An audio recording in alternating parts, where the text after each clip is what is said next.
Right, here we go with oxygenation and perfusion. Life depends on a constant supply of oxygen to our tissues. This demand for oxygen is met by the functions of the respiratory system and the cardiovascular systems. Also, those two systems known together is our cardiopulmonary system. Oxygen of body tissues depends on several factors. The first one is the integrity of the airway system. That's going to transport air to and from the lungs. Second is a properly functioning alveoli system in the lungs to oxygenate our venous blood and remove carbon dioxide from the blood. Thirdly, properly functioning cardiovascular system and blood supply to carry nutrients and waste to and from our body cells. So all three of those components need to be in place for our oxygen and perfusion to occur. Here are our learning objectives for this chapter. Please take a moment to review each one of these. The respiratory system's main job is to move fresh air into our body while removing wastes, right? So carbon dioxide. The smallest branches of the bronchial tubes are called the bronchioles, at the end of which are the most important structures of the lungs, right? I've talked about this in class, the alveoli. That is those very small air sacs where the exchange of oxygen and carbon dioxide take place. Capillaries are the blood vessels in the walls of the alveoli. Blood passes through the capillaries of the alveoli, entering through and exchanges the CO2 and O2, right? And then we have it being in the blood, and the blood will literally go through the body, through our capillaries, through the pulmonary artery, and leaving via the pulmonary vein, right? While in the capillaries, blood gives off carbon dioxide, and through the capillary wall into the alveoli, right? So it passes that CO2 in through the capillary wall, gives it to the alveoli to be breathed off as waste, right? At the same time, it's simultaneously taking up oxygen from the alveoli, and it's going to transport those lovely oxygen to our cells, right? Cardiovascular system and blood supply carry nutrients and wastes again to and from our body as necessary to ensure that we stay oxygenated and that we get rid of our waste byproducts, right? An understanding of the role of these systems in oxygenation of body tissues will provide you a foundation for assessing oxygenation in your patients, as well as for planning and implementing interventions to promote optimal oxygenation. This knowledge also helps nurses understand, interpret, and analyze assessment information that you're getting, right, when you're doing your vital signs and your assessments. And it also helps to provide you the rationale for sound nursing interventions. And we know that as we age, our lung capacity also declines, right? As our age declines, so does our lung capacity. And keeping your lungs healthy by taking good care of yourself is a very important component that we need our patients to understand, right? So eating a balanced diet, for example, or exercising or reducing stress, all of these things will make it easier for our patients to breathe, right? And will also minimize the long-term damage that occurs from, the hormones, for example, that are produced when you are stressed, or not eating a balanced diet, right? Or the lack of exercise and having too much weight. You can see how all of those things can affect the respiratory system. Okay, upper airway, composed of the nose, pharynx, larynx, and epiglottis. Please do not memorize any of this information. Just have a bigger picture of its function and know that airway is always a priority when you're, taking care of your patients, right? Because we know it's ABCs and then Maslow's, right? And we've talked about that before, and safety, obviously. Okay, so the upper airway again, nose, pharynx, larynx, epiglottis. Its function is to warm, filter, and humidify the inspired air. Main function of the upper airway is conditioning and cleaning of the air, right? And also conducting or providing a pathway to the lower airways. The upper airway also plays an important role in the protection of the lower airways, for sure. And as far, it has a critical role in the formation of sounds produced by the vocal cord. The lower airway, again, don't memorize the information, just have a bigger understanding, known as the tracheobronchial tree, includes the trachea, right and left main stem bronchi, segmented bronchi, and terminal bronchioles. The major functions are conduction of air, muscociliary clearance, right? So clearing out your mucus, and production of pulmonary surfactant, right? So that they are muscles. Yes, they move smoothly across the surface, right? These structures pull in air from the upper respiratory system. They absorb the oxygen, and they're responsible for releasing the carbon dioxide, right? That's the exchange that's occurring at that level. Pictured here are the organs of the respiratory tract. A is an overview. B are the alveoli. That's the piece you should know. You definitely need to know what's the most important structure of the lung, and I've talked about it. The air sacs, the alveoli, as well as the blood capillaries that transfers the CO2 and O2 across the capillaries. And then you would just have a transverse sections, so you can see how detailed the body is, right? We've talked about that in detail before. Okay, pulmonary ventilation or breathing, right, is the movement of air in and out of the lungs. The process of ventilation has two phases. We have inspiration or inhalation, and we have expiration or exhalation, right? Inspiration, the active phase, involves movement of muscles in the thorax to bring air into the lungs itself, right? And then expiration, or the passive phase, is the movement of air out of the lungs. Inspiration occurs when the lung pressure is decreased below atmospheric pressure, thus causing the air to move into the lungs. And then expiration, on the other hand, occurs when the lung pressure is increased above atmospheric pressure, and that pushes the air out of the lungs, right? And that's an important concept to, you're not going to be asked that on a test necessarily, but it is important to understand.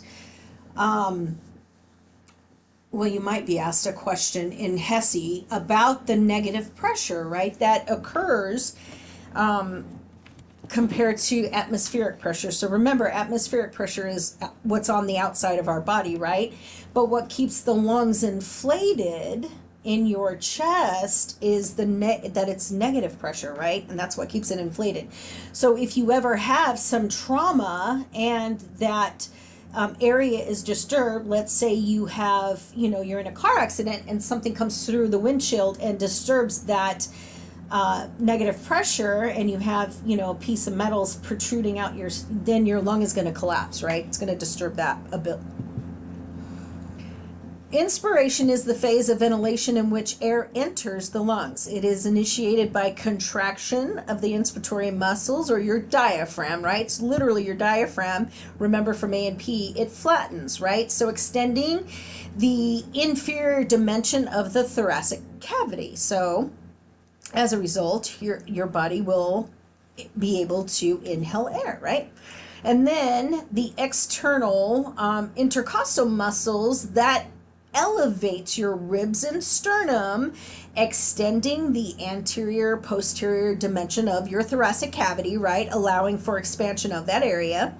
And this is the action of your inspiratory muscles, and it results in an increase in the volume of the thoracic cavity, which makes sense because we need more space to inhale the air, right? And then as the lungs are held against the inner thoracic wall by the pleural seal, they also undergo an increase in volume, like we said, to provide room. Increase in lung volume results in a decrease in the pressure within the lungs themselves. The pressure of the environment on the outside of the lungs is now greater than what is inside the lungs, meaning air can move into the lungs down that pressure gradient. So don't memorize all of that pressure gradient information. What we want you to get from that is that there are a lot of variables that are involved in that, right? And Therefore, it's like many things in the body, right? It's a complicated process. So if any piece of that is disturbed, then it will potentially cause problems, right? And that's what we're going to see. Expiration, again, is the phase of ventilation in which air is expelled out of the lungs, and it is initiated by the relaxation of the inspiratory muscles. So the diaphragm's literally going to relax and return to its resting position, thus reducing that superior inferior dimension of the thoracic cavity, right? And then also the external intercostal muscles are going to relax and depress the ribs and sternum, reducing that anterior posterior dimension. And the relaxation of the inspiratory muscles results in a decrease in the volume of the thoracic cavity, right? And that elastic recoil of the previously expanded lung tissue now allows them to return to their original size. How awesome is that? And a decrease in lung volume results in an increase in the pressure within the lungs themselves. And the pressure inside the lungs is now greater than its external environment, meaning air now can move out of the lungs down that pressure gradient. Again, no need to memorize that last piece of it, but have a bigger understanding of how in-depth breathing can get, right? Okay, so here is the gas exchange in the alveoli, okay? The greater pressure of the oxygen in the air inhaled in the alveoli causes the oxygen to move into the capillaries, which contains unoxygenated blood.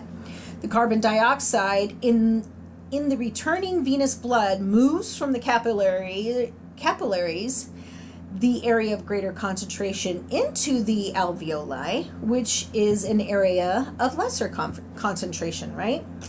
So again, this is just review from anatomy and physiology on how air and carbon dioxide move across that. Factors influencing the diffusion of gases in the lungs. So the factors that determine how rapidly a gas will pass through a membrane are, first, the thickness of the membrane itself, and 2, the surface area of the membrane, 3, the diffusion coefficient of the gas in the substance of the membrane, and 4, the partial pressure difference of the gas between both sides of the membrane, right? Between the two sides of the membrane.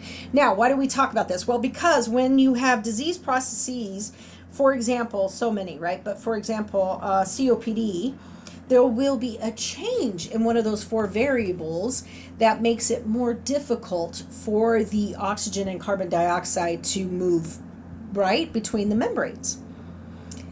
So again, the thickness of the respiratory membrane occasionally will increase, right? For instance, as a result of edema fluid in the interstitial space of the membrane, as well as the alveoli, so that the respiratory gases must then try to diffuse through all of that, right? Through that huge membrane, but also through the fluid. So not only is it trying to go through the membrane, which it usually does, and it does go through that, right? But now we have all this excess fluid. So you can see how that's a problem, right? Also, some pulmonary diseases like fibrosis of the lungs, which can increase the thickness of some portions of the respiratory membrane, makes that difficult, right? And sometimes impossible for anything to fuse across it. Because the rate of diffusion through the membrane is inversely proportional to the thickness of that membrane, that the factor that increases the thickness, and when we're talking about cystic fibrosis, we're talking like 2 to 3 times thicker than the normal value of it, right? You can see how that can interfere significantly with normal respiratory exchange of gases, right? So these are the kinds of things that's occurring, and then that brings them into the hospital for exacerbations, right? In emphysema, many of the alveoli coalesce with dissolution of the alveolar walls, right? So you have this dissolution of the alveolar walls. Therefore, the new alveolar chambers end up being much larger than the original alveoli. but the total surface area of the respiratory membrane is often decreased as much as 5-fold because of the loss of the alveolar walls. So you can see how that can be a huge problem with this patient population, right? When the total surface area is decreased to about 1/3 to 1/4 of its normal size, the ability to exchange gases through the membrane is impeded to a huge significant degree, even under resting conditions, right? That's why you'll see these patients sometimes even being short of breath when they're not active, when they're just resting. So the diffusion coefficient for transfer of gases through that respiratory membrane literally depends on the gas's solubility in the membrane, and remember, inversely on the square root of the gas's molecular weight. Again, don't memorize that last sentence. That's just to say, look at all these variables that's going down when you're looking at gas exchange, right? It has to do with the type of gas that's being exchanged, and the thickness of the wall, and the membrane, and the capillary. I mean, there's just so many variables, and when one doesn't go right, then we, as the medical team, is trying to figure out what we can do to either correct it, if it's possible, but if it's a chronic condition like emphysema, right, what can we do that can circumvent it, or what is a workaround, right? And that's where all of our interventions and meds come into place, right? Okay, so let me see. Go to the next one. Transport of respiratory gases. Okay, so oxygen is carried through the plasma and our red blood cells, right? It is dissolved in the plasma, because oxygen is insoluble in liquids. Little oxygen is carried in this way, right? The majority of oxygen is carried by the red blood cells, right? So we do have, the plasma has oxygen in it, but again, it's insoluble in liquids. So we get our oxygen through the red blood cells, right? The hemoglobin in red blood cells has a strong affinity for oxygen, and that's why it's a great transporter. So about 97% is carried in the hemoglobin as part of the oxyhemoglobin configuration. Hemoglobin also carries carbon dioxide easily in the form of carbohexyglobin. You don't need to memorize that, but just know that the red blood cells do carry CO2 as well. Once the red blood cells reach the tissues, internal respiration must occur, right? Internal respiration is the exchange of oxygen and carbon dioxide between the circulating blood and tissue cells. And then again, any abnormality in either the blood components, internal respiration, tissues, all of that can affect that exchange, right? So again, very complex system where one thing goes wrong, and then we have to figure out exactly which piece of that exchange is going down and going wrong, because how can we fix it if we don't know what the underlying factor is, right? Okay. Alterations in respiratory function. So we have hypoxia is a condition in which tissues of the body do not receive sufficient oxygen supply, right? They're not getting enough O2.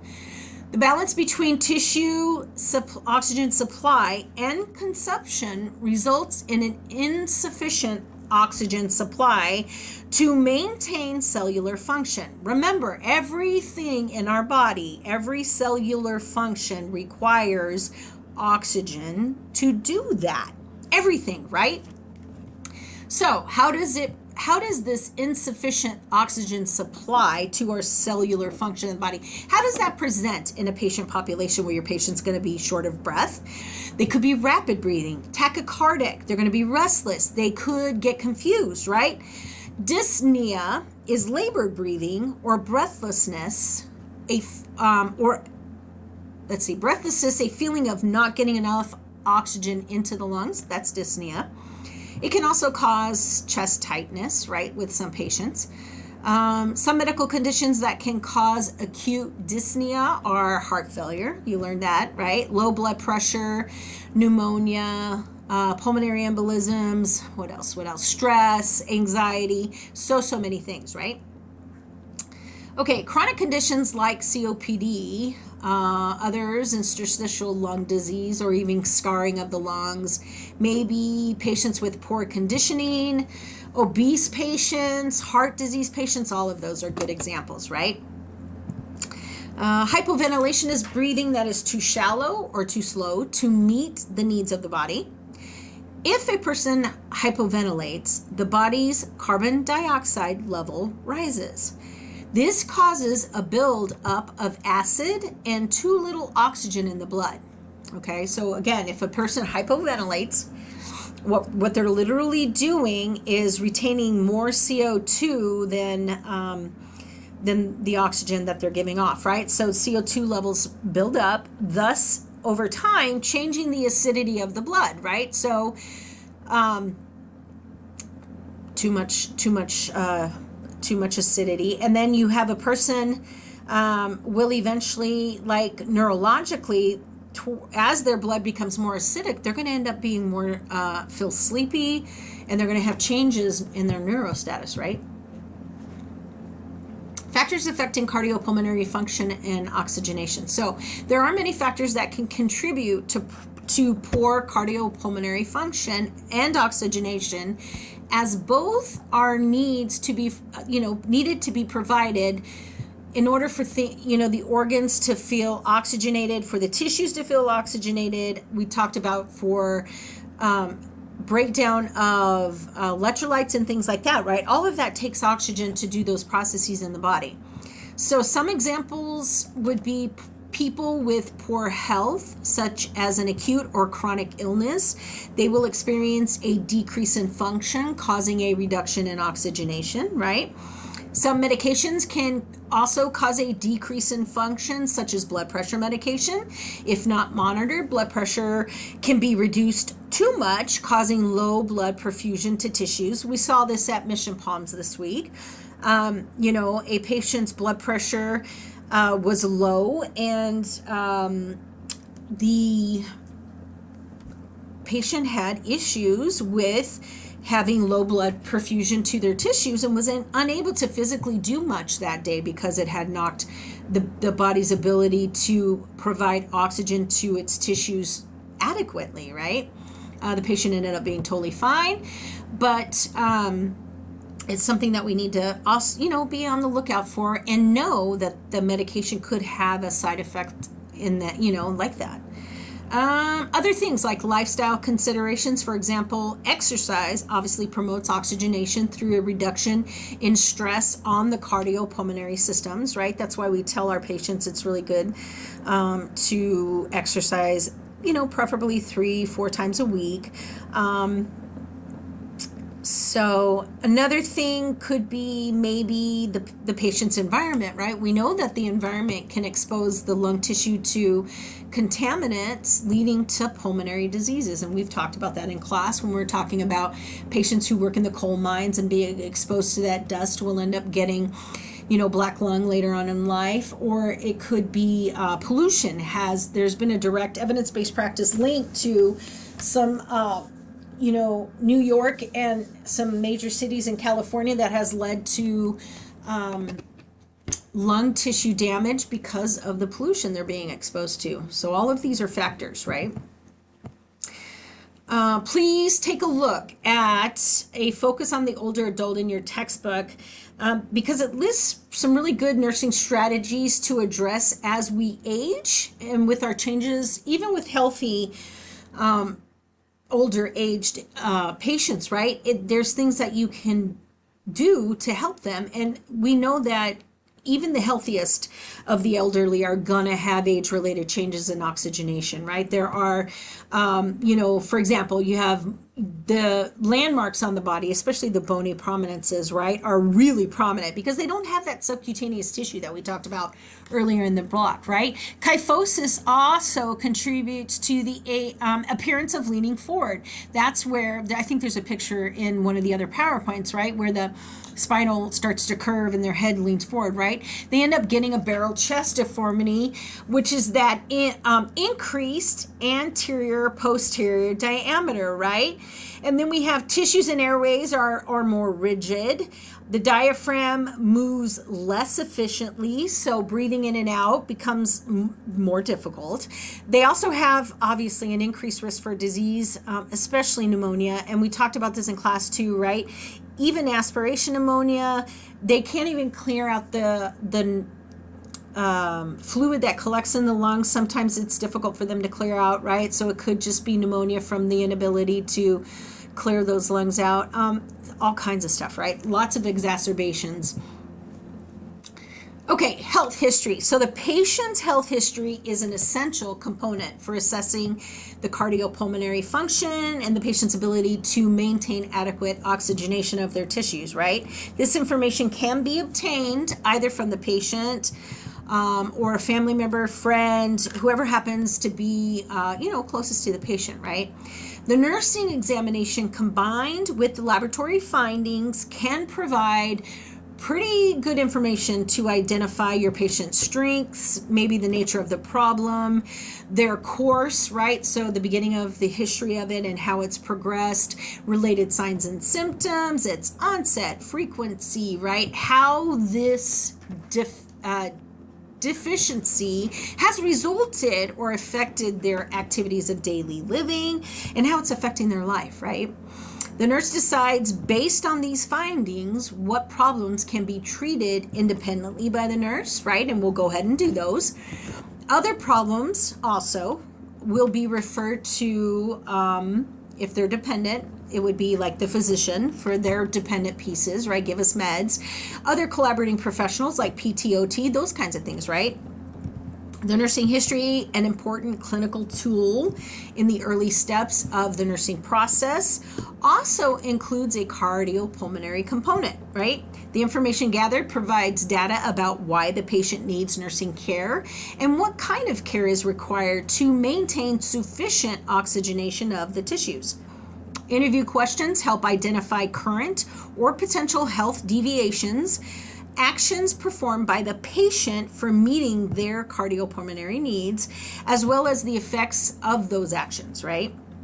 They also help identify any contributing factors, the use of any aids to improve oxygenation, and the effects of health problems on the patient's lifestyle, their relationships, all kinds of stuff, right? Okay, so assessment of the respiratory system. So you're going to go back to when, like, a couple first weeks of class when we did our cardiopulmonary assessments of our patients, right? We're going to inspect their general appearance. We're going to look head to toe, look for any cyanosis, pallor, shiny skin, structural abnormalities of the chest. We're going to look for that increased anterior posterior dimensions, right? Kyphosis, all of that. We're going to look at the respiratory rate, their rhythm, the depth. Are they breathing harder, right? Softer? Is it shallow? Is it a good deep breath? All of that. We're going to palpate their skin for temperature. We're going to look at their chest expansion. Does each side rise and fall together? Are they tender anywhere? Are there masses? Are there pulsations, right? We're going to look and percuss to assess the position of the lungs, the density of lung tissue. We're going to auscultate breath sounds. All of these things, right? You should be practicing in the clinical setting too, right? And getting to know how to do a really thorough assessment of your respiratory status of your patient, right? Auscultation of lung assesses airflow through the respiratory passages and the lungs. So you want to listen for normal as well as abnormal lung sounds. Normal breath sounds include vesicular, which are low-pitched, soft sounds heard over the peripheral lung fields. Bronchial are loud, high-pitched sounds heard primarily over the trachea and the larynx. Bronchovesicular are medium-pitched. They kind of have blowing sounds heard over the major bronchi. You're going to auscultate as the patient breathes in slowly through an open mouth. Breathing through the nose can produce falsely abnormal breath sounds. So again, make sure you're auscultating, having your patient breathe slowly through their mouth.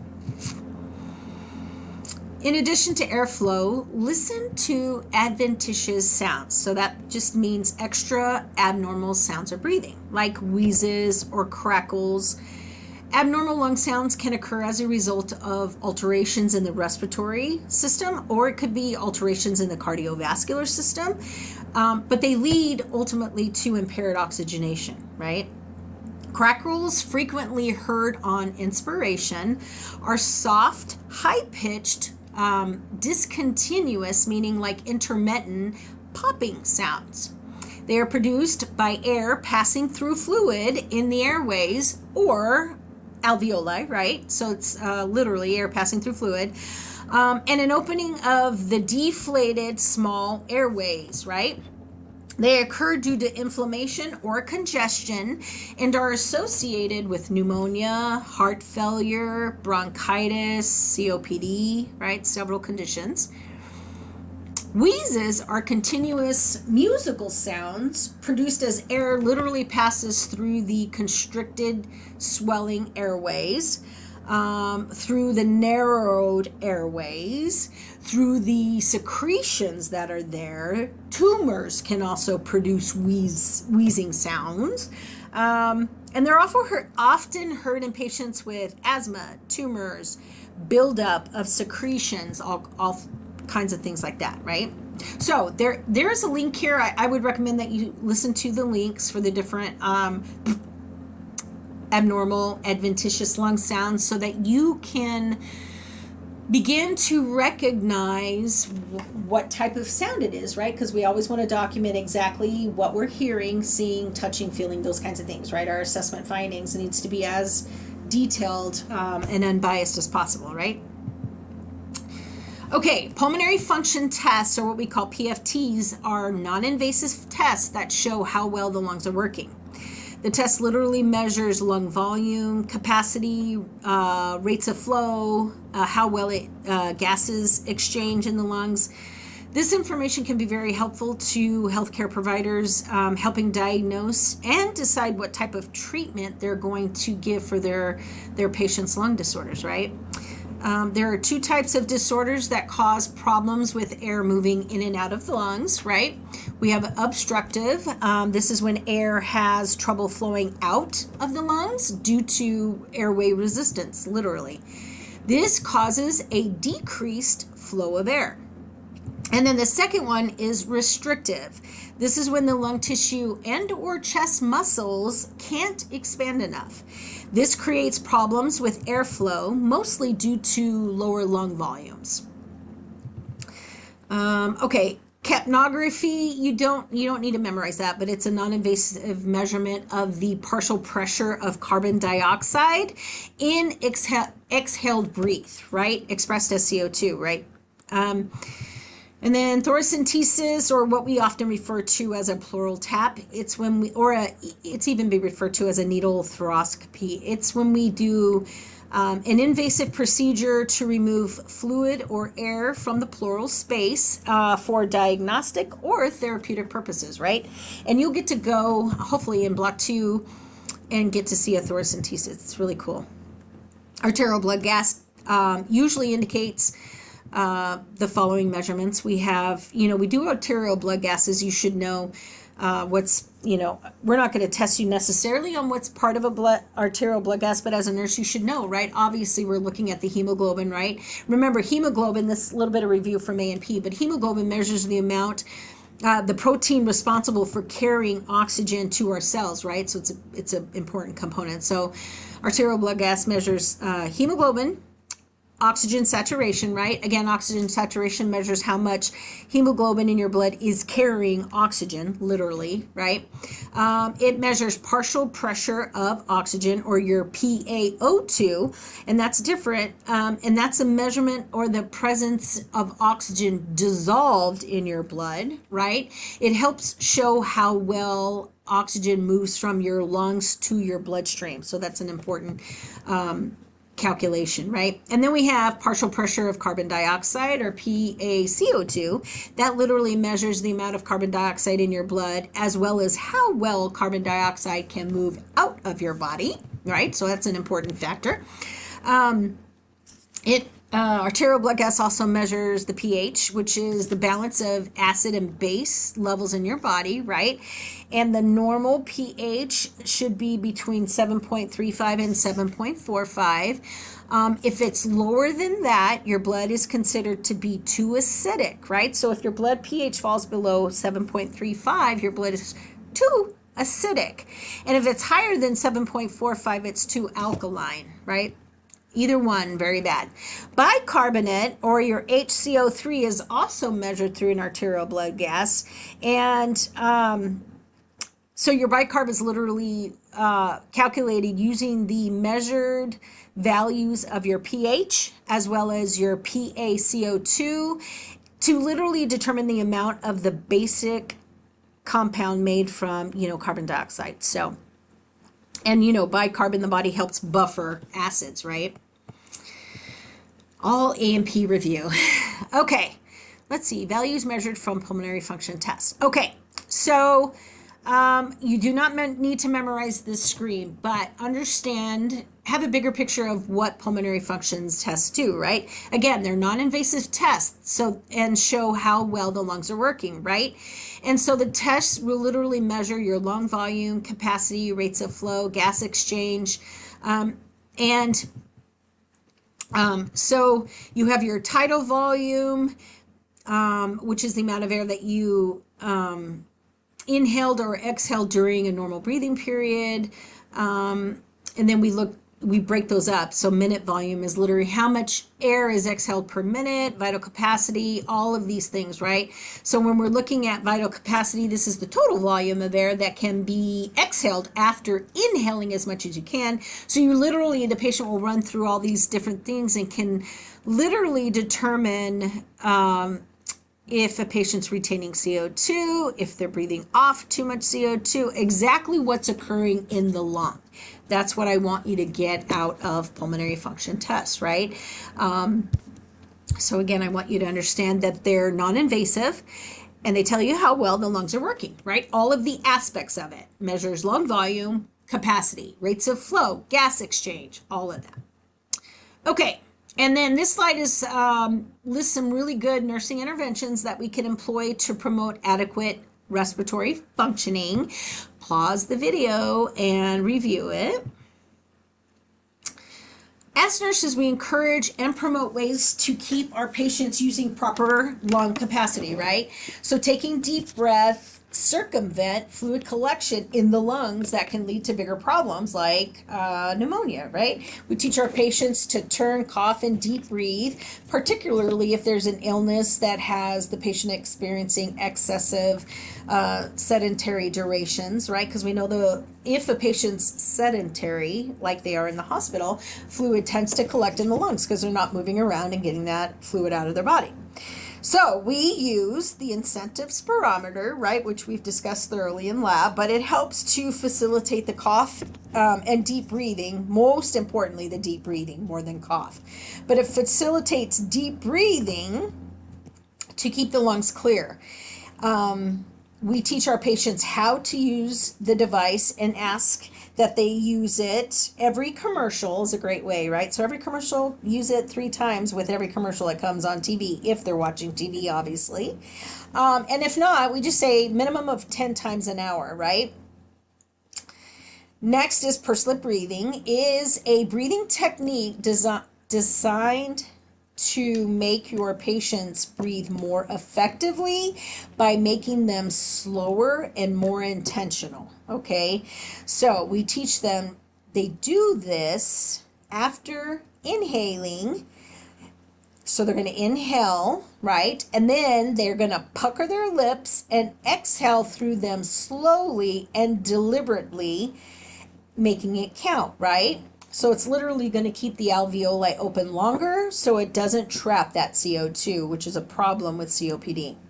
Pursed-lip breathing gives them more control over their breathing, again, which is really important with lung conditions like COPD.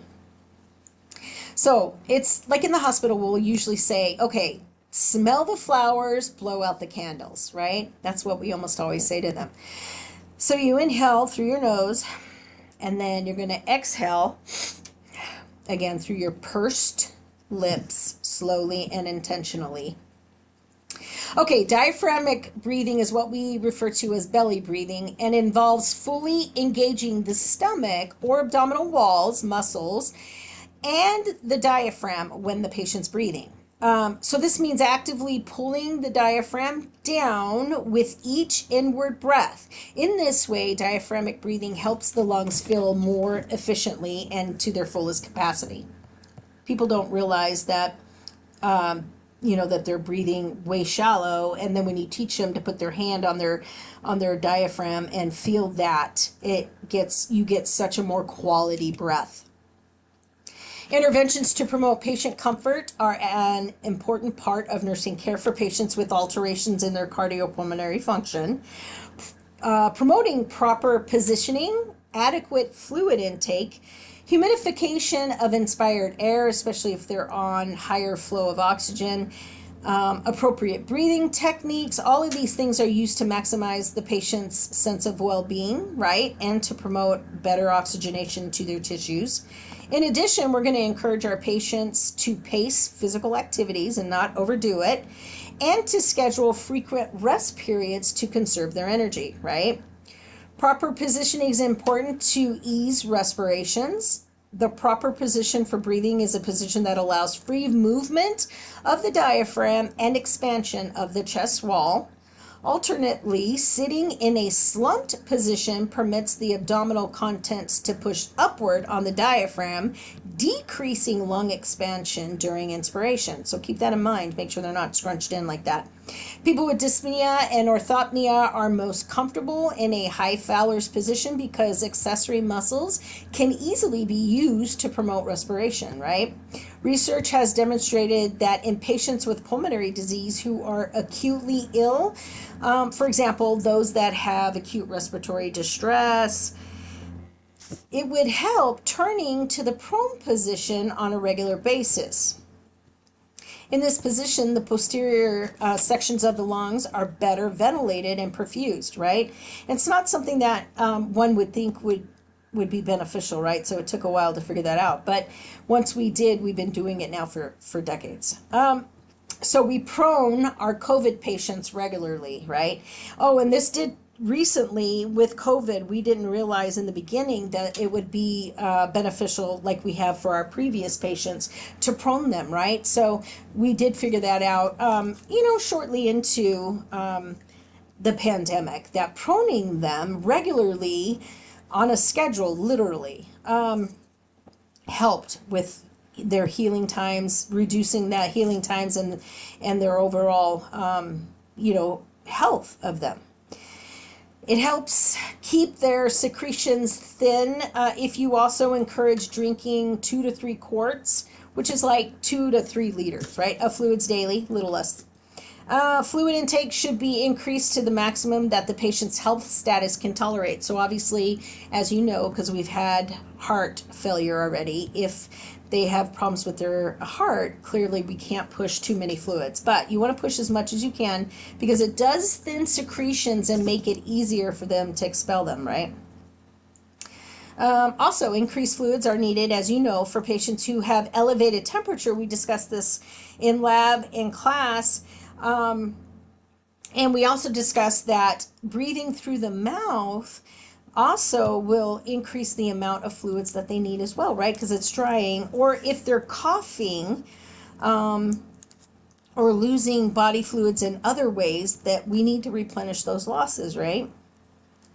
Providing humidified air. So inspiring dry air removes the normal moisture in the respiratory passages that protects against irritation, infection, all of those things, right?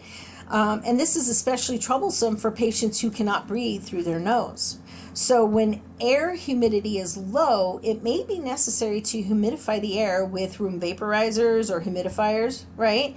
Electric vaporizers that produce steam or cool mist are also useful. But neither device has been demonstrated to have greater therapeutic value than the other. So they're equally helpful, basically. Chest physiotherapy may help loosen and mobilize secretions, increasing the amount of mucus that a patient can clear, right? This is especially helpful for patients with large amounts of secretions or ineffective cough reflex.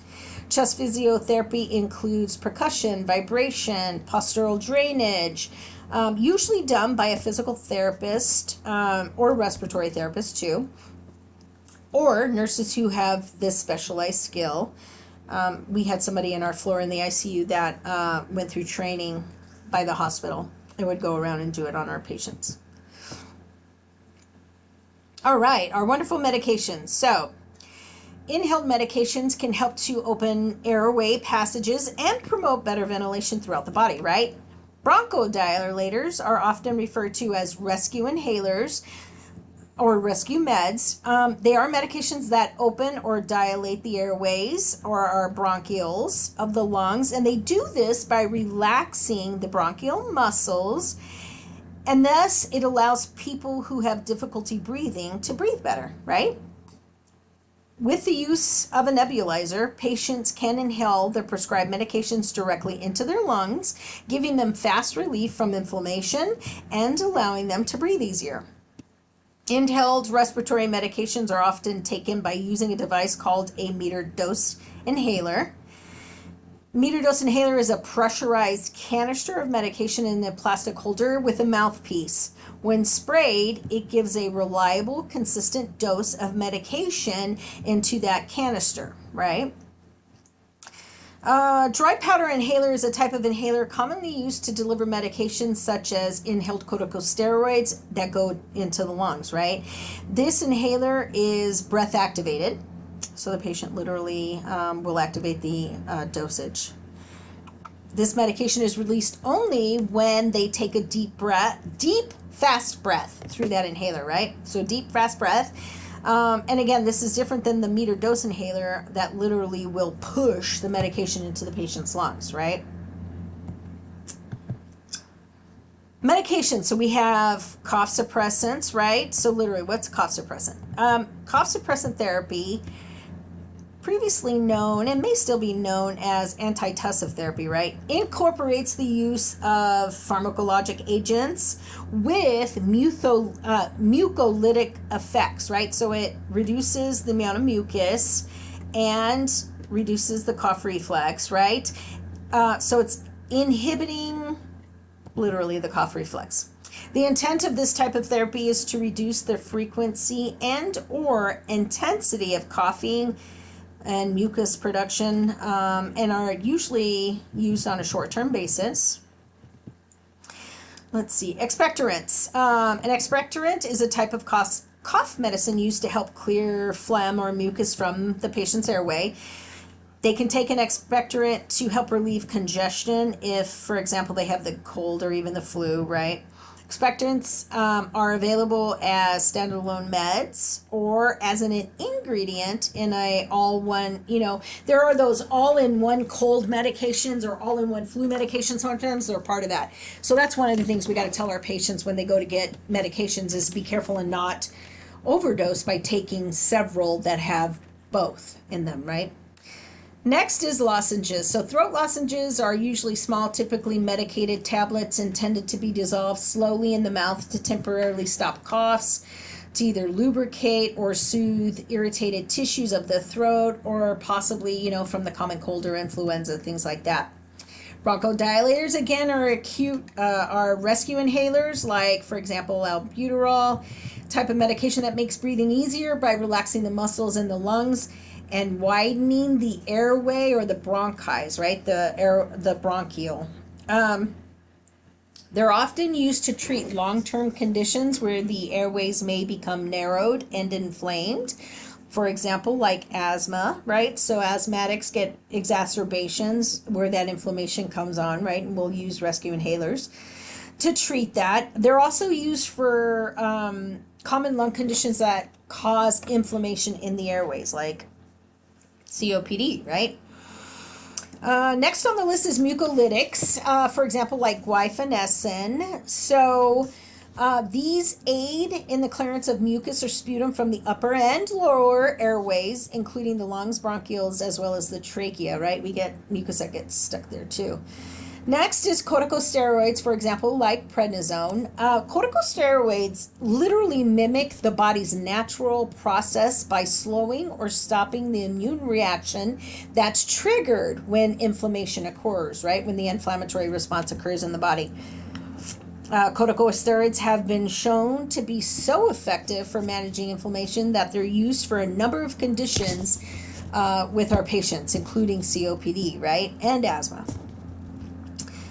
Antihistamines relieve stuffy heads, watery eyes, sneezing, and they do that by drying up secretions, right?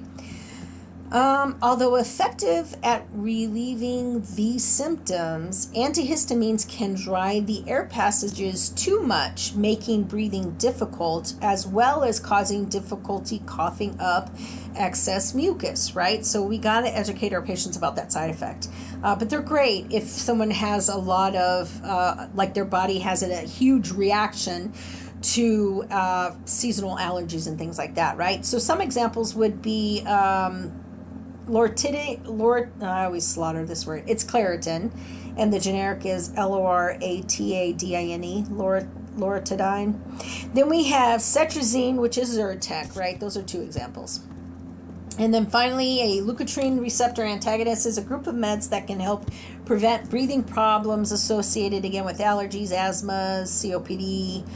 And one example would be montelukast, right? All right, pictured here are methods to deliver the different inhaled medications I just talked about. So the bottom pick on the left is the SVN. And then you have the spacer up above, your metered dose inhaler top left, and then your corticosteroid inhaler to the right. Okay, so oxygen delivery systems. We discussed oxygen delivery systems in detail already in the labs. So again, please go back and review that information because it's going to be included, as part of the questions in your test. So when providing oxygen therapy, be sure to reduce the chances of producing a spark, as oxygen is extremely flammable, right? Teach patients about the dangers of oxygen and smoking. You'll be surprised at how many patients don't believe you that if they smoke with their tank on, that they could blow up, themselves and their neighbors. We also must teach them to avoid using petroleum-based lip moisturizers because some people in the past have caused major burns on the face from it. So let's encourage them not to do that, right? Avoid using oils as well because oils tend to ignite spontaneously. Avoid wearing synthetic fabrics because they build up electricity, which can spark oxygen and cause a fire. All of those things, right? The American Heart Association uses the letters CAB, compressions, airway breathing, to help people remember the order to perform the steps of CPR, to emphasize the importance of compressions over rescue breaths. This slide details some expected outcomes from nursing interventions to provide oxygenation in a patient that may be compromised, right? So pause the video, read through them, and this is the end of this chapter.